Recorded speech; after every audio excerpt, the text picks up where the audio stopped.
As a Scrum Master, how will you handle conflict? This is one of the questions you will hardly miss in any Scrum interview. But the question is, what are they actually looking for? Now, the reason why this is one of the most asked questions is because Scrum, it's about working with people. And you will agree that when you're working with people more than three, four, you definitely cannot avoid conflict.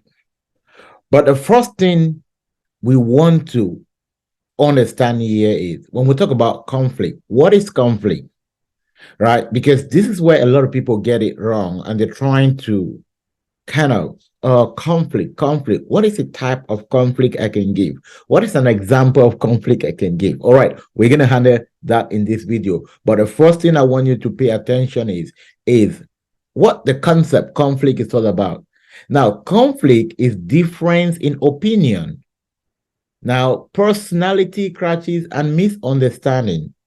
So I might be thinking differently from you. That's already a conflict. So don't always think a conflict as maybe two profiling. All right. So now we have that understanding. In this video, I am going to give you an approach on how to answer this question and also how to be able to pick different case studies. So at the end of this video, I'm going to give you about 3 different case studies. You want to watch up to the end.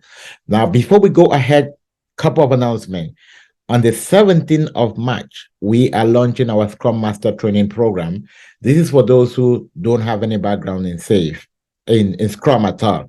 So if you're interested, use this number on the screen, reach out to me. For those who enroll before the end of this week, so today's the 6th of March. So if you enroll before the 12th of March, which is the Sunday, you definitely have a personal discount from me.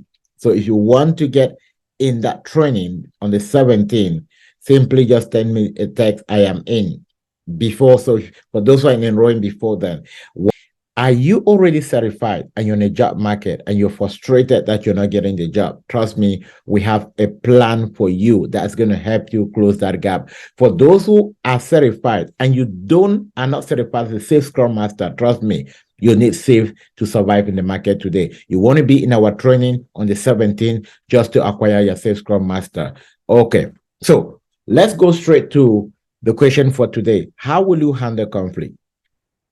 I'll give you the 5 steps, which if you outline it, you definitely not miss out anything. So the first step in order to handle conflict, number 1, is to acknowledge that there is conflict, because if you don't accept, you will not understand that, or you will not agree to solve it. Now, the second step is to listen actively. The third step is to identify the root cause. The fourth step is to collaborate on the solution. And the fifth step is to follow up.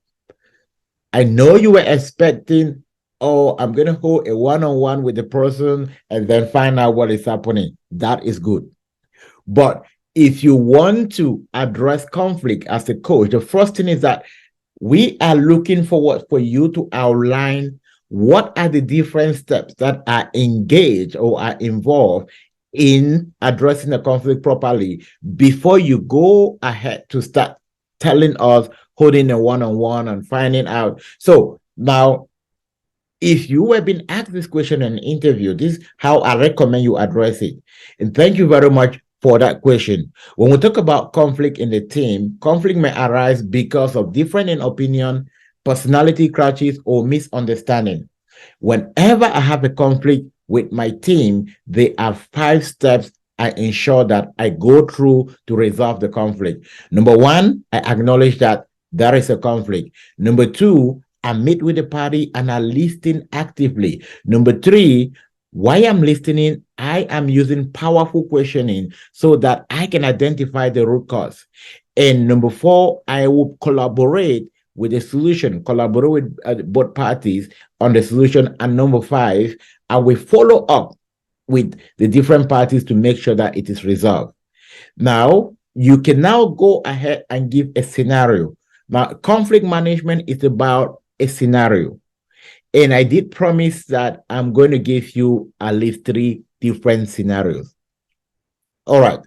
The first practical scenario you can give on conflict management.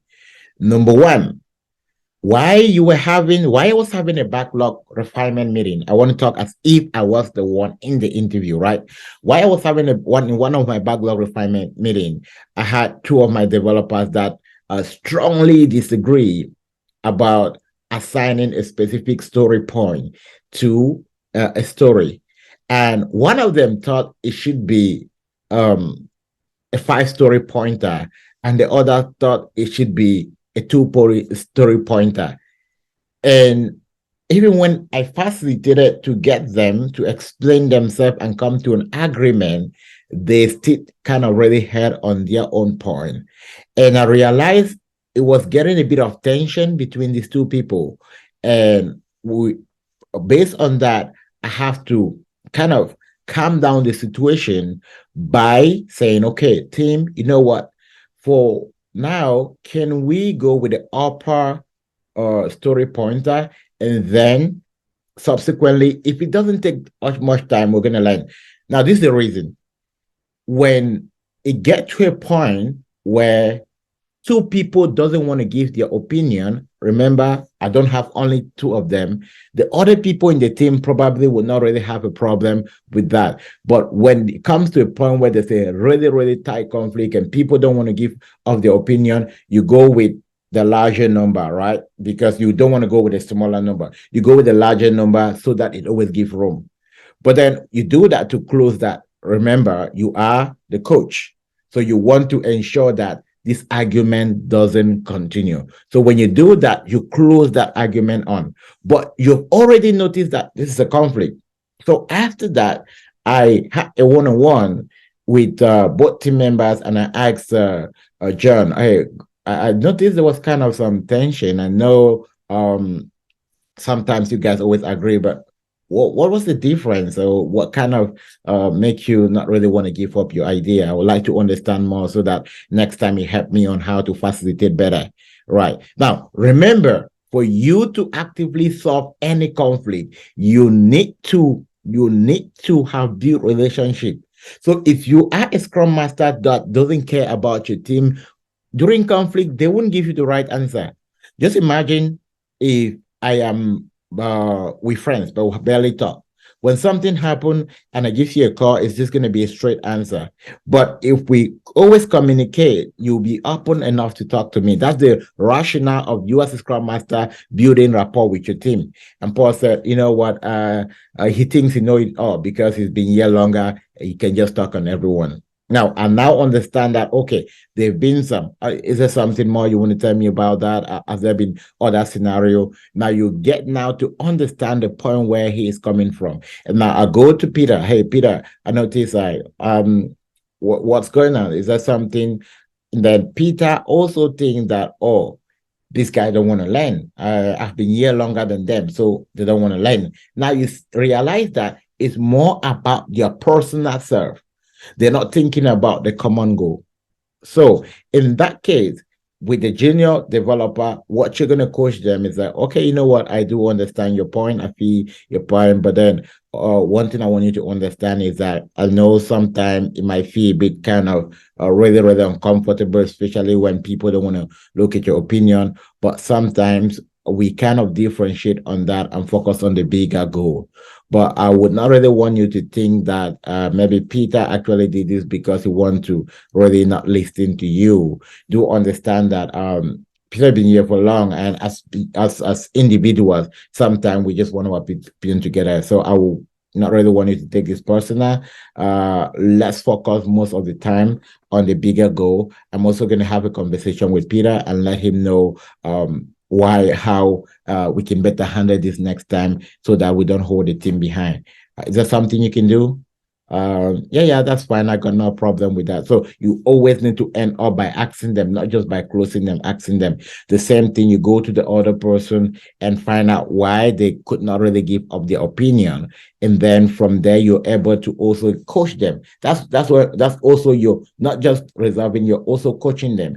And the common point is help them focus on the overall goal of the team. So that's conflict number one. Now, conflict number two, how this is for you, right? So don't always give conflict on team members as if you never have conflict. Now, conflict about you, you can say, okay, in one of the meetings, I had a situation where I had a conflict with my PO. And what happened is that one of my team members has been carrying over a story spring after spring. And in one of our daily stand-up, I actually really kind of brought it up publicly. Say, hey, James, we have been working on this for 3 spring and we can't keep doing this. And the reason I did that is because I've had personal coaching session and actually explained why this was really a big hindrance. And he has promised over and faith. So I needed to bring it not to the attention of the team. I needed to let him know that he's holding everyone back. And then the PO immediately counteract and say, oh, no, we're in a free space. You cannot just boss people around like that. And which I understand. But at that point, I did not have to respond to the PO directly because if I did, that would bring tension. So I quickly just like, oh, I understand you. And I said, oh, sorry if I didn't hurt your feeling, but the goal is just to help us. And I kind of closed that up. And when that session ended, I had to go meet with my PO personally and explain to the PO that I did not really have any personal grudges with the developer, but this my actions which I've taken and they keep on doing this, and this is really affecting the way we work.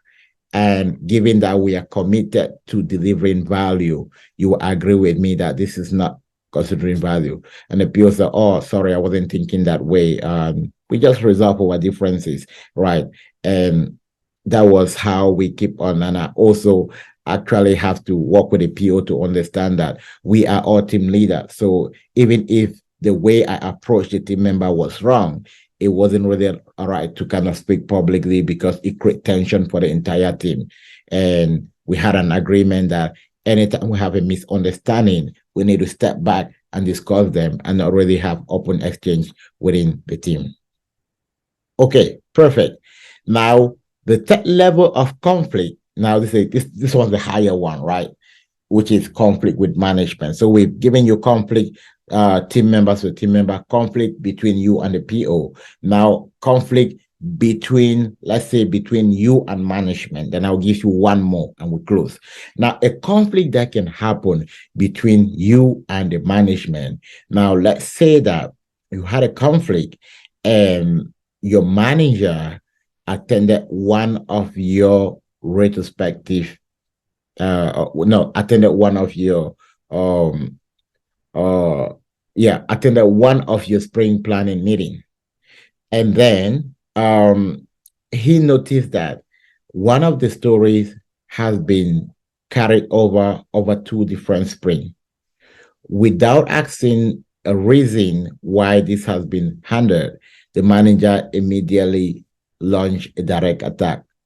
Okay, look, you need to be working on your capacity. You are not working on your capacity, and this is the reason why you're carrying this over and over again. You need to sit up as a team lead. I don't want to ever see this again. All right, that's a conflict. All right, exchange of idea.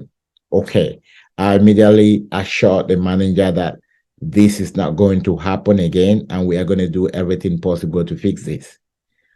Right, but this was a conflict for me because we have done everything possible, and this specific story, we have even escalated it to the manager, and it has everything tagged there.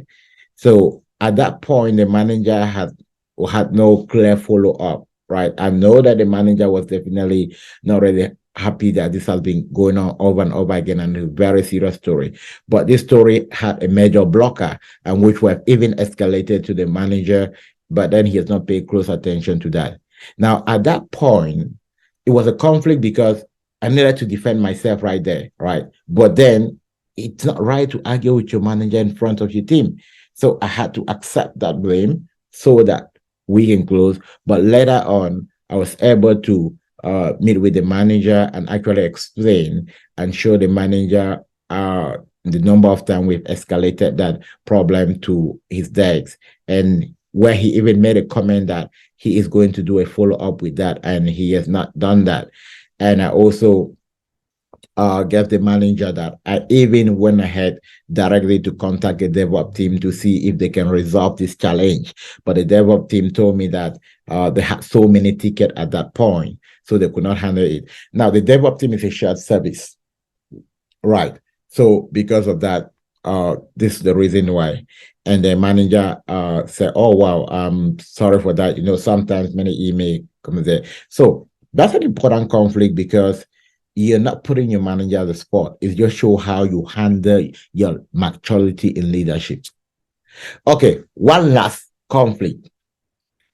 Now, one last conflict which you can use would be a conflict between, so we've done developer versus developer, we've done you versus the product owner, we've done you versus manager. Now we're giving conflict that will not cause any constraint or will not put you in a spot that you can lose your job, right?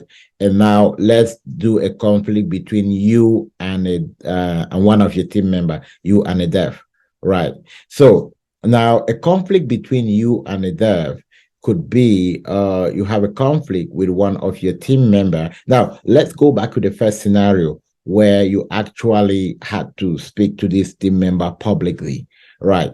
And let's assume that after that, a team member felt like, oh, I was treated unfairly. And because of that, it kind of strained the communication between you and that team member. So that's a conflict. Now, what you do with that conflict is that you want to set a one-on-one with that team member, and you want to be able to say, hey, look, John, I didn't mean to put on the spot. You need to understand that in the point of leadership, we also put on the spot by upper management. And the way for us to do this is to really bring people up. So I'm not trying to kind of put you on the spot, but remember, we committed to these and we need to do what we promised, right? So I'm sorry if that actually put you on the spot, but that wasn't personal. It's just for the sake of the team. And you need to, just by doing that, it's enough to solve the conflict, right? If I did that and then I did not do any follow up to actually calm down the situation, that would go to a real conflict because it put me now as a boss, right? But then when I'm in the seat to do my work, it doesn't matter whosoever you are. I need to make sure that I follow the rules to do the job, right? But after, I want to also make sure that I am moving ahead I'm moving ahead to make sure that I do a follow up. I still keep that personal relationship. I always try to let my team understand that, okay, look, when I'm on the seat and facilitating, now I wear a cap as a scrum master. But out of that room, let's keep our personal opinion different and then let's go. So we separate ideas from people. All right. Perfect. So we just gave all different scenario on how to handle conflict. I hope this actually helped you. It's a Monday. For those who don't just want to listen to this over the video and you want to be part of a community where we take your hand, walk you, and make sure that we are evaluating you step by step until when you can land your first role as a Scrum Master, go out and reach out. We're open to help you. For those who you just heard about Scrum, but you have no idea, all right, we can also walk you from the first step to the last step. For those who are already Scrum Masters and you feel like, you know what, I need some of this knowledge while I'm working, we also have a community of practice for Scrum Masters that are working. Okay, that was enough information for Monday. I'll see you in my next video. Don't forget to like, share, and drop your comment.